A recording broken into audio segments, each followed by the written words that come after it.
all these rejections from the middle Bollinger Plenty of Band. resistance we're going to need If you to actually get see through. here, we get a And we'll look for a hard healthy dump. higher I low. would not don't have be the convinced pullback to across enter the long trend. trade.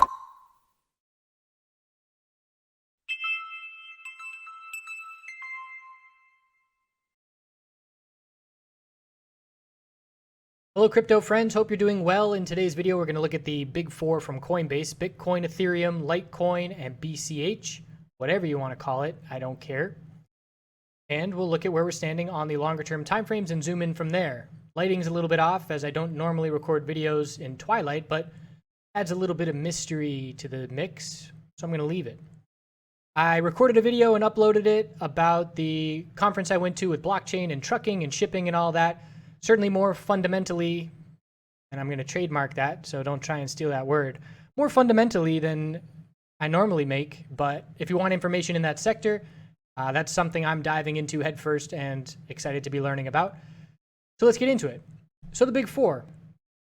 You look at the weekly time frames and you say, uh-oh, this looks like a bear flag. The bears are in complete control. But that's why it's important to zoom in for the shorter term details to understand just what's going on. Obviously, this is day number 1 of the week, and we have 6 more days to follow through. So essentially what's going to happen over the next 6 days is we're going to either set a higher low and a higher high on this daily time frame, or in my opinion, we're going to pull back pretty significantly down towards 7,200, and then we'll be looking for an equilibrium setup on this daily time frame. So in scenario number 1, if we get a daily higher low and then a continuation to a higher high, this weekly chart's going to look great for the bulls because it's going to be another green candlestick confirming the bullish reversal candlestick that we saw last week. If it's a equilibrium that ends up happening and playing out for the next few days, 6 days or whatever, that's a more of a bearish scenario. And obviously if we dump back down and break 7,000 support, that's the most bearish scenario. So there's 3 ways that this can play out. As we stand right now, this consolidation is a little bit more extreme than the bulls would like. It's a little bit more aggressive. There's more volume to it than the bulls saw on the way to the upside. And again, you always want to be comparing volume on Bitfinex rather than Coinbase here. And you can see more volume, mostly bearish, than compared to the last couple of days. So that's a little bit of a red flag. But from here, the bulls can definitely save things. So what we're looking at is a loss of the 4-hour higher low pattern. And at this point, we've seen 8 red 4-hour candlesticks in a row. That's pretty significant. There's a lack of a bounce here. And again, it's a bit concerning for the bulls overall. So what we're looking at is a couple support levels. The low of this pullback is down at 7,448. We have another support, 7,351, and then 7,273. So those are 3 support levels on the 4-hour time frame to be watching, and resistance is the top of the bounce attempt at 7,541. So the lack of a bounce attempt here or any follow through, like I said, it's a bit concerning. The hourly time frame, we have our low of the dump, our high of the bounce, trying for the higher low, just like what the daily chart needs. We need the higher low and the higher high for continuation. We need that same thing on the hourly time frame to have a little bit of a lower wick form on the daily candlestick, which is actually about to close. But just so we're not dumping, if this move dumps on the 4-hour time frame right back to 4-hour oversold conditions, that's a red flag. So I'm going to be watching. The next 24 hours are going to be very telling with just how much control the bears have on this setup. And we really need to see the bulls hold. I mean, the sooner we find the daily higher low, the greater the odds of continuation on this move.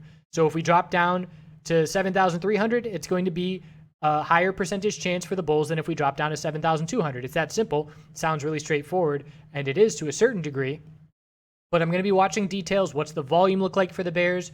And what are the bulls doing to prove to us that they're going to look for continuation on this move? So at this point, I am vast majority cash. I still have a tiny percent of an ETH swing position, but it's small to the point that I'm not even really closely monitoring it because it's taco money in terms of the size of the position. But I'm patiently waiting, and at this point, I'm probably not going to do anything until we see a lot more clarity, and that's just fine. Canadian MJ's got a lot of opportunity going on.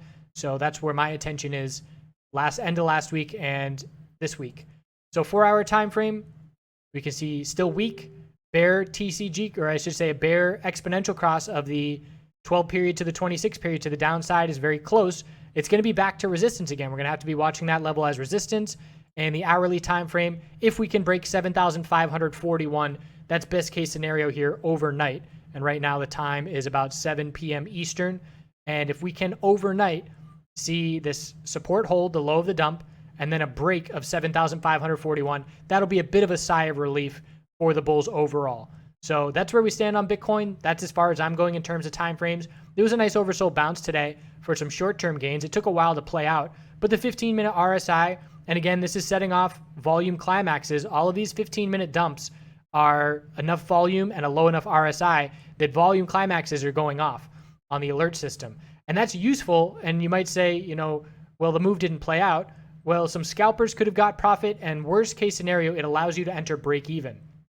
So if you're entering when the 15-minute RSI is down at 20 and setting your stop loss at break even, you either have the opportunity to lock in small profit, or worst case scenario, you go break even and try it again. And we had 3 times where the alert would have gone off for a volume climax alert, or I should say an oversold climax alert on the 15-minute time frame. And we did see bounces from those levels. They just didn't amount to much until the most recent one, where we hit the low, lower high, rejecting from exponential resistance, higher low, and then a higher high. But as we can see right now, again, bulls still have a lot of proving to do, and they have to get over that hourly top of this bounce and try and see some continuation. So the shorter term time frames, you absolutely still have information that you can act on. Where I am standing, knowing that the weekly time frame is tightening and opportunity is shrinking, knowing that the daily time frame is tightening, which means opportunity is shrinking, I'm being very patient. I'm not going to be forcing trades in here. If I had nothing else to trade, I would be looking for some small scalps, but there's other opportunity out there. So I'm going to sit on my hands in the cryptocurrency space for at least a couple days, and it might even translate into sitting around and being patient for a couple weeks, waiting for the weekly equilibrium. So checking in on Ethereum, again, weekly time frame, we would look at this chart and say, there's no follow through, bulls are in trouble. But again, 6 more days left in this weekly candlestick. So daily time frame, pulling back, we have lost the daily higher low pattern, both Bitcoin and Ethereum, higher lows 6 days in a row, that's been lost. So I was looking for consolidation back on June 1st. I was a bit early. The bulls got another leg up. That was that video where I highlighted the mistake and how we can learn from that, and how sticking to the trade plan kept me in the position because the 4-hour higher lows did not break on Ethereum. But now we're getting that pullback. We knew it was coming. And that's another thing. Technical analysis allows you to be comfortable and say, this was expected. We knew we were extended on the daily time frame from the low of this bounce. We knew we had to form a higher low at some point, and now we're seeing the consolidation with the bulls trying to pull off that higher low. The 4-hour time frame, pullback, again, increasing bear volume. We never want to see that as bulls. So that's an initial red flag, and that's why the daily volume on Ethereum is higher than the bull volume the past couple of days, because the bears were definitely making themselves known here on this 4-hour time frame.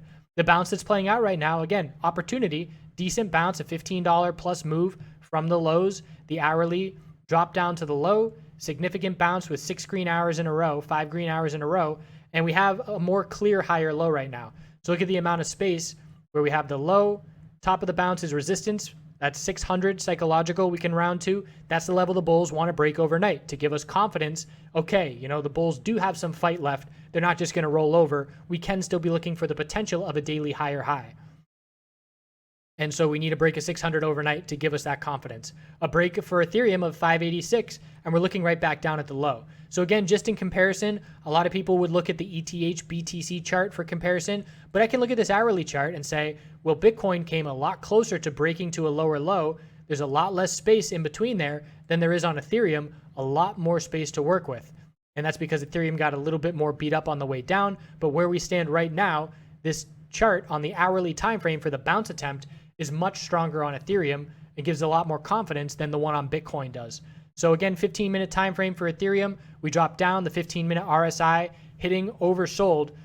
And on a scenario like this, when we're coming off a bull move for 6 days in a row, 15-minute RSI hitting 20 and hourly RSI hitting oversold makes you very comfortable as a trader looking for a short-term bull move. So there were plenty of times, like we saw on the Bitcoin chart, where the 15-minute RSI hit 20 and we didn't see follow through, and that's because the hourly chart was not oversold just yet. We got a big storm. Keep an eye out on when the lightning strikes happen, and maybe when I say something, the lightning strikes and you hear the thunder, maybe that like reinforces that point. Give us a little lead indicator. So Ethereum, again, drops down, 15-minute RSI, hits 20, doesn't do anything for a bounce. Drops down again, doesn't do it. But once the hourly RSI is oversold, when that 15-minute RSI is hitting 20, that's when the bulls have momentum for a significant bounce. So again, multiple time frames lining up. Can't just be staring at the 15-minute chart. We need to zoom out and see what's going on the hourly chart as well. And that scenario of both of those RSI levels lining up is what initially signaled the low of the morning. So that's what we're looking at on Ethereum. Again, just short-term levels, 586.14 to 623. That's the range heading into tonight. Litecoin on the weekly time frame, same thing as Bitcoin. Very weak bounce attempt. 6 days left in the candlestick though, so hope is not lost. We need a higher low on the daily, and we need a higher high. And Litecoin was a bit of a lead indicator this morning in terms of showing its continued weakness. And we know for weeks and weeks, and I'm sure the Litecoin long-term holders certainly know, Litecoin has been the weakest of the three. There's no doubt about that.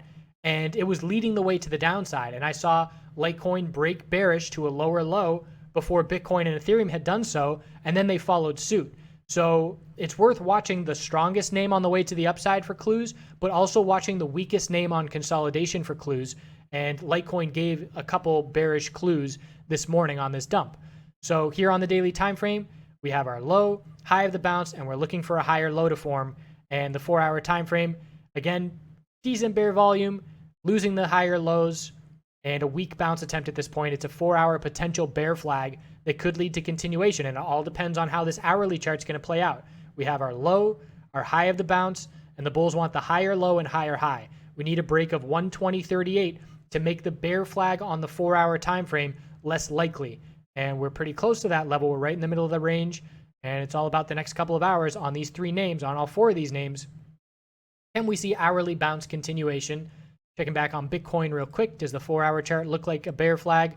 Definitely still a possibility. And if we break the high of the bounce, the odds that it is a bear flag will decrease pretty significantly. So let's get to BCH. And again, just comparing to Litecoin, 15-minute RSI, right off 20, 3 times. Third time's a charm. Why did it matter? Hourly RSI was oversold. And it was actually oversold twice because it was the most beat up. But the real bounce occurred once Bitcoin hourly RSI was oversold and the 15-minute RSI hit 20. BCH, nice volatility for those who like bigger appetite for risk and reward. So weekly time frame, again, we are not confirming bullish reversal candlesticks. We have 6 days to change that for the bulls. They need to prove themselves. The burden of proof is still on the bulls. We have to see a daily higher low and higher high. If we do not see that over the coming days this week, that is a big red flag for the bulls. Daily time frame still has not lost the higher low pattern. So that's noteworthy. Did not break the low of 2 days ago candlestick. We just rolled over right now to a new candlestick. So a little bit of a base of support at 1072, the low of 2 days in a row. Keep an eye on that level. 4-hour chart, a weak bounce, potential of a little bear flag. All depends on the hourly time frame. Can we see bounce continuation? 1072 support, resistance is 1126. Higher low attempting to form 1090. So the range is 1090 to 1126. Can the bulls see hourly bounce continuation to give the bulls some more confidence back that our daily higher low may be forming? Keep in mind, this is just day number 1 of consolidation. We could absolutely consolidate for 2 or 3 days. The bulls just want it to be healthy, contained consolidation. And the difference between healthy, contained consolidation versus more than that is, a couple days. If we see another day like today, tomorrow, that is not healthy consolidation. That is way too significant of a bear candlestick with no lower wick showing bulls buying the dip, and that's going to give back way too much of this move way too quickly. So if we saw another day like today, we're going to get back 4 or 5 days of bounce in 2 days of pullback. We don't want to see that. We want to see an inside bar, best case scenario for the bulls, inside bar tomorrow, and then even if we do drop to a lower low after the inside bar, that's still more contained consolidation than just a straight free fall. So it's all about the hourly into tonight, and then it's all about the daily chart for the next couple of days. Can we see healthy consolidation to establish a daily higher low and give the bulls confidence to head back up and test the highs of the bounce at this point? At this point, the consolidation on the daily is absolutely expected. I expected it 2 days ago. I was a little bit early. We have it here and now we're going to watch how do the bulls respond to this consolidation. I appreciate you tuning in. We're going to continue to monitor it day after day, and daily chart will definitely be the backbone of our analysis over the next few days because that is the most important time frame in terms of what's going to develop from here. So I appreciate all the comments and all the likes and all the fun stuff as usual. And certainly enjoy answering the questions where people are looking to branch out and, how do I trade Canadian MJ names? I use Fidelity. If you're in a different country than the US, you want to look into Interactive Brokers. In terms of doing good things, I know you all continue to do good things out there. Had something and now I just completely lost it. I hate when that happens. I need to start writing down do good things ideas. I'll come up with it for the next one. You all have to cover me for doing good things. Appreciate it. See you tomorrow.